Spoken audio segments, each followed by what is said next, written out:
Sistema digestivo.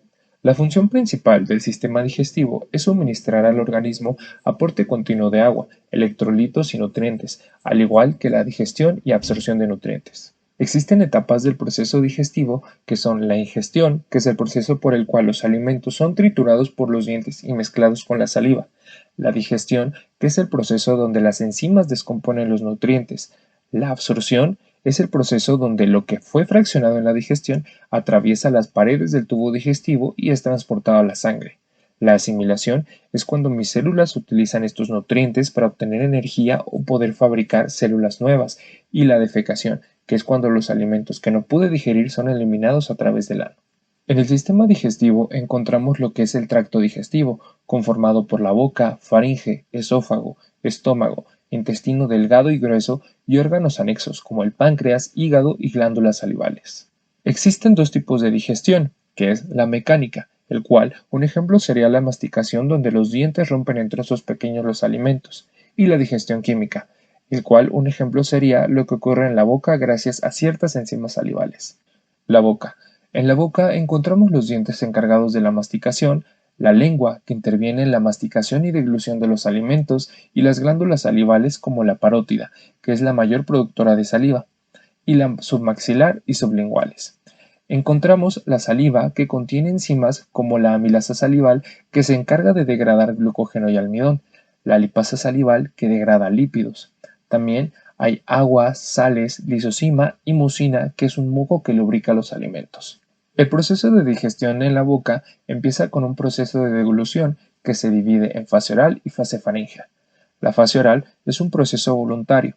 Cuando el bolo alimenticio está en la boca, es empujado hacia atrás por la lengua que comprime el bolo contra el paladar. Y la fase faríngea, que es un proceso involuntario que se da por reflejo, donde el paladar blando cierra la cavidad nasal para que los alimentos no suban por esta cavidad. La epiglotis es un cartílago que está detrás de la lengua y frente a la laringe, el cual funciona como una puerta que cubre la entrada a la laringe para que el bolo llegue al esófago y no a la tráquea. En la boca encontramos glándulas secretoras, la secreción serosa secretada por glándulas parótidas y submandibulares que secretan amilasa salival, y la secreción mucosa secretada por glándulas submandibulares y sublinguales, que son ricas en mucina y funciona para proteger y lubricar. Faringe. Es una vía de paso tanto de aire como de alimento que puede ir al estómago, los alimentos o tráquea, el aire. El esófago. Es un tracto músculo-membranoso que se extiende de la faringe al estómago, atraviesa el tórax y el abdomen a través del hiato esofágico del diafragma. Cuando el músculo se relaja, pasa el alimento y va siendo empujado por movimientos peristálticos. Se dice que es una cavidad virtual, ya que tiene paredes unidas y cuando pasa el polo se abre. El esófago termina en el cardias, que es una válvula que es la entrada al estómago. Estómago, órgano en forma de J, se divide en fondus, cuerpo, antro, píloro y sus válvulas, que son el cardias, límite entre el esófago, y el píloro, límite entre el estómago y el duodeno. Principalmente existe la digestión mecánica, donde hay movimientos peristálticos que funcionan como una licuadora que mezcla los alimentos con el jugo gástrico. Este movimiento solo se da cuando las dos válvulas están cerradas. Cuando el bolo alimenticio está en el estómago es llamado quimo, ya que se mezcla con ácido clorhídrico, pepsinógeno y otras sustancias gástricas. En el estómago se encuentran diferentes tipos de células. Las células principales producen pepsinógeno, que en contacto con ácido clorhídrico se convierten en pepsina y degradan las proteínas. En el antro pilórico se secreta lipasa gástrica, que degrada lípidos. Tenemos células parietales, que producen ácido clorhídrico, que también tienen la función de degradar proteínas. Células mucosa, que secretan mucosa que protege la pared del estómago. Células G, que producen gastrina. Criptas, que dan la característica expandible del estómago. El estómago es un músculo liso. Este músculo liso presenta actividad eléctrica lenta y continua. Las hormonas gastrointestinales son la gastrina, secretada por células G, se libera en la respuesta a la ingesta de alimentos, estimula la secreción de ácido gástrico y estimula el crecimiento de mucosa gástrica. Se inhibe cuando existe un pH ácido necesario para activar pepsina. La histamina y la acetilcolina estimula la producción de ácido clorhídrico, ayudando a la regulación de las glándulas gástricas en el estómago. Intestino delgado. Inicia en el píloro y termina en la válvula ileocecal. Sus partes del intestino es el duodeno, primera porción, yeyuno, porción intermedia e íleon, porción terminal. Duodeno. Aquí ocurre la mayor parte de la digestión enzimática, digestión química. En el duodeno se vierte la bilis y jugo pancreático, y a través de la ámpula de váter se mezcla con el quimo. También se da la mayor parte de la absorción de los nutrientes. Yeyuno. Es la sección intermedia del intestino delgado. Aquí la degradación y absorción de nutrientes continúa. Íleon. Sección final del intestino delgado. Es separado del intestino grueso por la válvula ileocecal. Aquí principalmente se absorbe la vitamina B12. Las secreciones del intestino delgado son gracias a la glándula de Brunner. Están en los primeros centímetros del duodeno y secretan una gran cantidad de moco alcalino en respuesta a estímulos táctiles o irritantes. Es estimulada por la secretina y la secreción es inhibida por estímulos empáticos. Las criptas del Lieberkühn están a lo largo de todo el intestino delgado. Poseen células caliciformes, secretoras de moco, para mantener el pH neutro en el intestino delgado. Poseen una enzima que degrada péptidos pequeños, peptidasas, y enzimas que degradan disacáridos como la sacarasa, maltasa y lactasa, y la lipasa intestinal que degrada lípidos. Poseen eritrocitos, que es la célula principal del sistema digestivo, ya que reabsorbe productos del sistema digestivo en el intestino delgado. Es una célula que recubre la superficie interna del intestino delgado y grueso. La colecistocinina la encontramos en duodeno y yeyuno, secretada por la célula Si. Es estimulada cuando se degrada la grasa, y su función es mover la vesícula biliar. La secretina la encontramos en el duodeno, secretada por las células S, estimulada en respuesta al jugo gástrico ácido. Cuando llega el quimo al principio del estómago, el páncreas secreta bicarbonato para aumentar el pH del quimo. Péptido inhibidor gástrico, hormona secretada en la mucosa del intestino delgado, estimulada por ácidos grasos, aminoácidos y un poco por los hidratos de carbono. Retrasa el vaciamiento del quimio del estómago al duodeno. Y la motilina, secretada por el duodeno en el ayuno, causa aumento de motilidad gástrica, que es el ruido cuando tenemos hambre, y el comer la inhibe.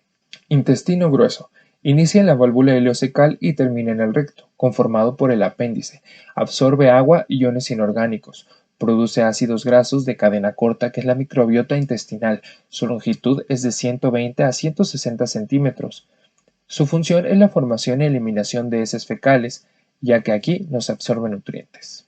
Las heces, formadas por restos no absorbidos, células del epitelio intestinal, bacterias y la fermentación de proteínas. La escala de Bristol nos ayuda a identificar el tipo de heces. En el intestino grueso solo hay secreción de moco para unir las heces fecales y para proteger la pared intestinal de las bacterias. El hígado es la víscera más grande, se divide en dos lóbulos, transporta la bilis por sus vías biliares al duodeno, contiene hepatocitos, que es la célula que constituye el hígado. Sus funciones es la secreción de bilis, ayuda al metabolismo de los hidratos de carbono, lípidos y proteínas, elimina toxinas y hormonas, ayuda a emulsionar las grandes partículas de grasa de los alimentos y es depósito principal de hierro y vitaminas. La secreción de bilis se da gracias a los hepatocitos. También la bilis se almacena en la vesícula biliar. La bilis con partículas de grasa pequeñas son las micelas, y las micelas son lo que absorbe el intestino delgado. Ayuda a desechar la bilirrubina, producto de degradación del eritrocito. El 94% de la bilis se reabsorbe en el duodeno, y la bilis, cuando se deshidrata, aumenta la concentración de colesterol, sales biliares, bilirrubina y lecitina. La vesícula biliar es un lugar de almacenamiento de bilis. Sufre cambios en su concentración donde disminuye agua y los iones. Sirve para concentración y liberación de bilis en el duodeno. No es un órgano vital, ya que el hígado cumple también la función de liberar bilis. El páncreas tiene función endocrina y exocrina. La función endocrina es en los islotes de Langerhans. Secreta insulina y glucagón, que regula la glucosa sanguínea. La función exocrina sirve para fabricar jugos pancreáticos que intervienen en la digestión. Los jugos pancreáticos son estimulados por la acetilcolina, colecistocina y la secretina. El jugo pancreático está compuesto por amilasa pancreática, que es una enzima que ayuda a degradar hidratos de carbono, lipasa pancreática que degrada lípidos, colesterol esterasa que hidroliza esteres de colesterol, fosfolipasa que separa los ácidos grasos de los fosfolípidos y tripsina, quimiotripsina y peptidasas que degradan proteínas. Las secreciones pancreáticas están en la fase cefálica, donde inician por los estímulos que libera la acetilcolina en el páncreas. Aporta el 20% de la secreción pancreática total. La fase gástrica aporta del 5 al 10% de la secreción pancreática total. Y la fase intestinal inicia con la entrada del quimo al duodeno, que aporta el 70% de la secreción pancreática total. Ahora hablaremos de la digestión de los nutrientes. La digestión de carbohidratos empieza en la boca, donde los hidratos de carbono se mezclan con la amilasa salival, que hidroliza almidón y lo convierte en maltosa, un disacárido. Solo el 5% de los almidones se cortan gracias a esta enzima. Después su digestión pasa al estómago, donde la amilasa se bloquea por la secreción gástrica, ácido clorhídrico. Aquí se hidroliza el 40 a 30% de los hidratos de carbono. Finalmente, tenemos la digestión en el intestino delgado. Aquí se da la mayor digestión de hidratos de carbono, gracias a la amilasa pancreática. Aproximadamente de 15 a 30 minutos después de que el quimo llega al duodeno y se mezcla con el jugo pancreático, la totalidad de los hidratos de carbono se encuentran digeridos. Los productos finales se absorben por el enterocito y pasan al torrente sanguíneo en forma de monosacáridos, como glucosa, galactosa y fructosa. La glucosa y galactosa entran por transporte activo secundario con el sodio y la fructosa entra por difusión facilitada. Tenemos después la digestión de proteínas. La pepsina digiere el colágeno de las proteínas de origen animal. La mayor parte de la digestión proteica se da en el duodeno y en el yeyuno. La digestión de proteínas por secreción pancreática se da en las enzimas pancreáticas que degradan solo un pequeño porcentaje de las proteínas hasta aminoácidos. La mayor parte permanece como dipéptidos y tripéptidos. El último paso que se le da a los aminoácidos es en el enterocito. Aquí se transportan aminoácidos, dipéptidos y tripéptidos. En el citosol del enterocito hay péptidos que se terminan de degradar a aminoácidos. La digestión de lípidos. En la boca, la lipasa lingual digiere pequeñas cantidades de triglicéridos, menos del 5%. Principalmente la digestión de los lípidos se da en el intestino delgado. Para esto se necesita bilis. El primer paso es la emulsión de la grasa. Es para reducir el tamaño para que las enzimas hidrosolubles puedan actuar. Tenemos casi por último la composición de heces, que están compuestas por 75% de agua, 25% materia sólida, 30% bacterias muertas, del 10 al 20% de grasa, del 2 al 3% de proteínas, 10 a 20% de materia orgánica, 30% de productos no digeridos, y su color se da gracias a la bilirrubina y su olor a la acción bacteriana. Por último, tenemos la regulación de ingesta de alimentos.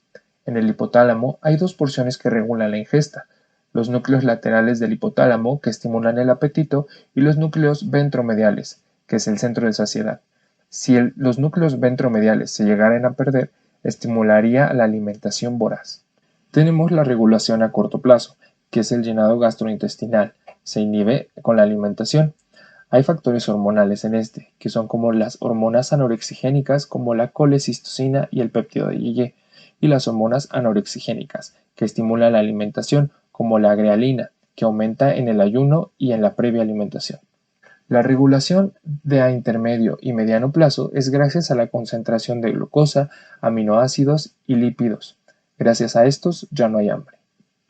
Como conclusión, podría decir que el sistema digestivo lo conforma un gran número de procesos que ocurren para que nuestro cuerpo pueda obtener los nutrientes en la forma necesaria para utilizarlos, donde órganos, secreciones y hormonas son de vital importancia para que todo esto suceda.